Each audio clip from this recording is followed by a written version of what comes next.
আসসালামু আলাইকুম এভরিওয়ান, আমি আদনান হাসান। আজকে আমি আপনাদের সাথে খুব মিনিমালিস্টিক ক্লিন একটা লঞ্চার অ্যাপের সাথে পরিচয় করে দিব, যেটার মাধ্যমে আপনার ফোনের লুকটাকে চেঞ্জ করে দিতে পারবেন মুহূর্তেই। কথা বলবো আজকে আমি আপনাদের সাথে স্টেরিও নামের একটা লঞ্চার অ্যাপের সাথে। এটা পার্সোনালি আমার কাছে খুব বেশি ভালো লেগেছে, আশা করি আপনাদেরও ভালো লাগবে। চলুন দেখি আমরা তাহলে এই লঞ্চার অ্যাপটি আমরা কীভাবে আমাদের ফোনে সেট আপ করতে পারি এবং কী কী সুবিধা আমরা পেতে পারি। ওকে, আমি প্লে স্টোর থেকে স্টেরিও লঞ্চার অ্যাপটিকে ইনস্টল করলাম। দেখতে পাচ্ছেন খুব ক্লিন মিনিমালিস্টিক একটা লুক। তো আমরা যখন অ্যাপস প্যানেল থেকে হোম বাটনে ক্লিক করব তখন স্টেরিও লঞ্চার এই কাস্টম লঞ্চারটিকে আমাদেরকে অ্যালাউ করে দিতে হবে, তাহলে এটা আমাদের ফোনে সেট আপ হয়ে যাবে। দেখতে পাচ্ছেন হোম প্যানেলটা, এখানে রয়েছে সময়, এখানে হচ্ছে একটা পপ আপে দেওয়া রয়েছে, এভাবে দেখতে ভালোই লাগে। দেন আপনি যদি এভাবে দেখেন আপনার অ্যাপসগুলো হচ্ছে এভাবে সিরিয়াল বাই থাকবে। খুব ভালো লেগেছে, একটা ক্লিন একটা লুক আমার কাছে মনে হচ্ছে। নিচে অবশ্য সার্চ বার দেওয়া আছে, আর আপনি এখান থেকে খুব ইজিলি যে কোনো অ্যাপকে আনইনস্টল করতে পারবেন, এই প্রসেসটা বুঝতে পারছেন। এবং আরেকটা ব্যাপার আপনাদেরকে দেখাচ্ছি, এখানে আপনি সেটিংস অপশন পাচ্ছেন। সেটিংস আসার পর এখানে দুইটা অপশন পাবেন। আপনি যদি চান আপনার এই সব অ্যাপের আইকনসগুলোর কালার আপনি চেঞ্জ করতে, যেমন গ্রে কালার আপনি দিয়ে রাখতে পারেন, এবং মিডিয়া প্লেয়ার আপনি সংযুক্ত করতে পারেন আপনার হোম প্যানেলে। তো দুইটাই আমি এখান থেকে অন করে দিচ্ছি।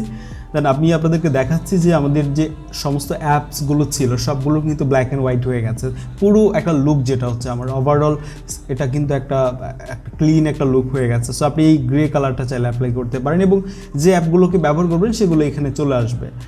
আর এখানে আপনি সার্চ বার পেয়ে যাচ্ছেন, যে কোনো অ্যাপকে আপনি এখান থেকে খুঁজে বের করতে পারেন। আর মিউজিক প্লেয়ার যুক্ত করতে পারেন এখানে। আপনার ফোনে যদি কোনো মিউজিক প্লেয়ার থাকে, এই মিউজিক প্লেয়ারটা হোম প্যানেলে চলে আসবে। যেমন আমি এখানে একটা মিউজিক প্লেয়ার ব্যবহার করছি, এই অ্যাপটা আপনার যে কোনো মিউজিক প্লেয়ার অ্যাপ হতে পারে।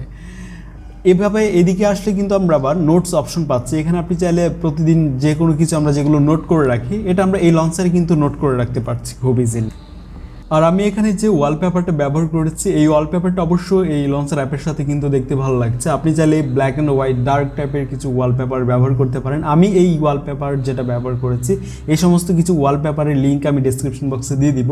আপনি চাইলে আপনার ফোনে সেগুলোকে ব্যবহার করতে পারেন, আর চাইলে এই অ্যাপটিকেও একবার ব্যবহার করে দেখতে পারেন আপনারা। তো এই ছিল আমাদের আজকের ভিডিও। নর্মালি দেখা যায় যে অনেক লঞ্চার অ্যাপে কিন্তু হচ্ছে আইকন প্যাক ডাউনলোড করে ব্যবহার করতে হয়, সেগুলো দেখা যায় পারচেস করতে হয়। সেই দিক থেকে আমার মনে হয় যে স্টেরিও লঞ্চার যেটা আপনি ফ্রিতে ইনস্টল করতে পারছেন, এখানে অনেকগুলো অপশন আছে ডিজাইন করার, আর এটা ফ্রিতে ব্যবহার করতে পারছেন ওরা যেমনটা বলছে এখানে। ওভারঅল এই অ্যাপের যে ডিজাইন সেটা আমার কাছে পার্সোনালি অনেক ভালো লেগেছে, আশা করি আপনাদেরও ভালো লাগবে।